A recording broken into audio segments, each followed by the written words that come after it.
Prabu Siliwangi adalah tokoh legendaris yang sangat dihormati orang Sunda. Tokoh ini banyak dikenang dengan sangat emosional oleh masyarakat di Tatar Sunda. Nama Siliwangi menjadi tanda akan kehormatan, kebanggaan, dan kekuasaan masyarakat Sunda. Siliwangi merupakan nama yang sangat melekat pada emosi terdalam bagi sebagian masyarakat di Tatar Sunda. Siliwangi pun banyak dijadikan nama identitas lembaga, nama stadion, nama jalan, dan sebagainya. Pertanyaannya adalah, siapakah Prabu Siliwangi itu? Ikuti terus video ini sampai selesai, tapi sebelumnya silahkan klik tombol subscribe dan aktifkan tombol lonceng agar kalian dapat notifikasi video terbaru dari channel ini.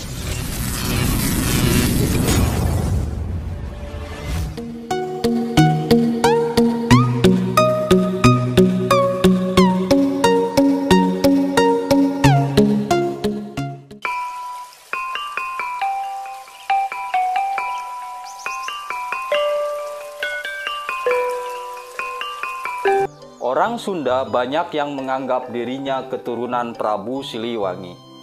Orang Sunda bangga mengaku sebagai Sewe Siwi Siliwangi. Tapi, siapa sebenarnya Prabu Siliwangi? Katanya Raja Pajajaran. Ada yang mengatakan Raja Pajajaran yang terakhir, yang diajak masuk Islam oleh putranya Kian Santang tapi tidak mau. Kemudian pergi ke hutan dan menghilang. Ada yang berpendapat Prabu Siliwangi adalah julukan Raja Pajajaran ke-1 sampai 7 dan yang menghilang adalah Prabu Siliwangi ke-7. Yang jadi pertanyaan berikutnya adalah, di manakah kerajaan Pajajaran? Secara historis, kerajaan Pajajaran dan Prabu Siliwangi tidak terdapat dalam sumber sejarah primer seperti prasasti dan naskah-naskah sejarah.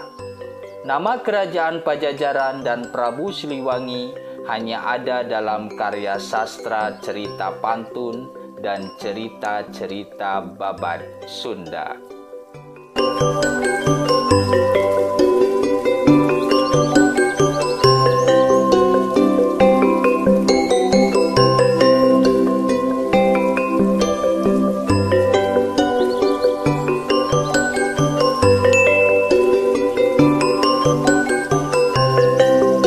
Nama Prabu Siliwangi bisa ditelusuri pada sejumlah naskah kuno.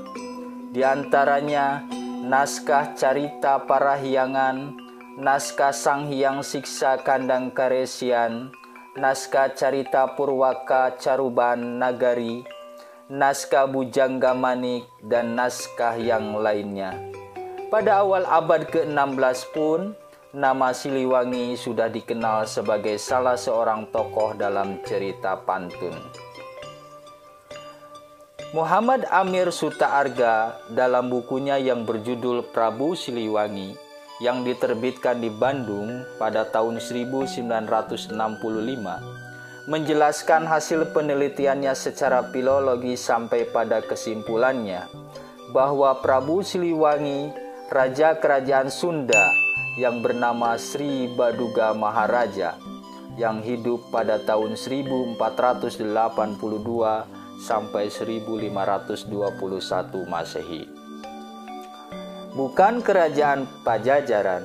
Berdasarkan sumber sejarah, negaranya bernama Kerajaan Sunda. Pajajaran adalah pusat kotanya yang bernama Pakuan Pajajaran. Hasil penelitian Amir Sutaarga didukung oleh Saleh Dana Sasmita dalam bukunya yang berjudul Nyuk-Cruk Sajarah Pakuan Pajajaran jeung Prabu Siliwangi yang diterbitkan di Bandung pada tahun 2003. Menurut ayat Rohaidi dalam makalahnya yang berjudul Niskala Wastu Kancana 1371 sampai 1475 Raja Sunda terbesar. Berdasarkan naskah-naskah Pangeran Wangsakerta, Prabu Siliwangi adalah Niskala Wastu Kancana yang menjadi raja di kerajaan Sunda selama 104 tahun, dari tahun 1371 sampai 1475 Masehi. Niskalawatu Kancana yaitu kakeknya Sri Baduga Maharaja.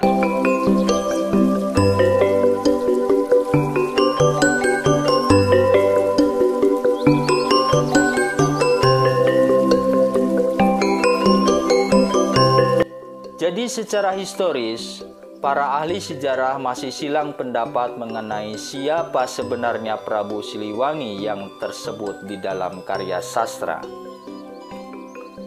Sebagian orang Sunda percaya pada mitos yang tidak jelas sumbernya, menganggap bahwa Prabu Siliwangi adalah Raja Pajajaran yang menghilang dan sampai sekarang masih hidup dan terus mengawal sewe siwinya yang kadang-kadang menjelma menjadi harimau. Menurut sebagian orang Sunda, Prabu Siliwangi akan muncul memberikan pertolongan kalau orang Sunda sedang menghadapi kesulitan. Mitos ini tidak ada bedanya dengan orang-orang yang percaya akan munculnya Ratu Adil di akhir zaman. Kepercayaan terhadap mitos tersebut sudah ratusan tahun yang lalu dan sampai sekarang masih dipercaya oleh sebagian besar orang Sunda, walaupun tidak berdasar.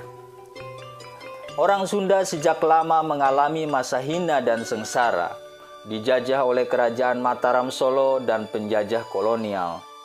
Pada masa yang sangat kritis itu, Prabu Siliwangi atau jelmaan harimau dengan gigi taring dan cakar tajamnya tidak pernah muncul memberikan pertolongan sewe siwinya. Yang jelas, Prabu Siliwangi itu bukan nama sejati, tapi nama alias atau julukan atau gelar Raja Kerajaan Sunda.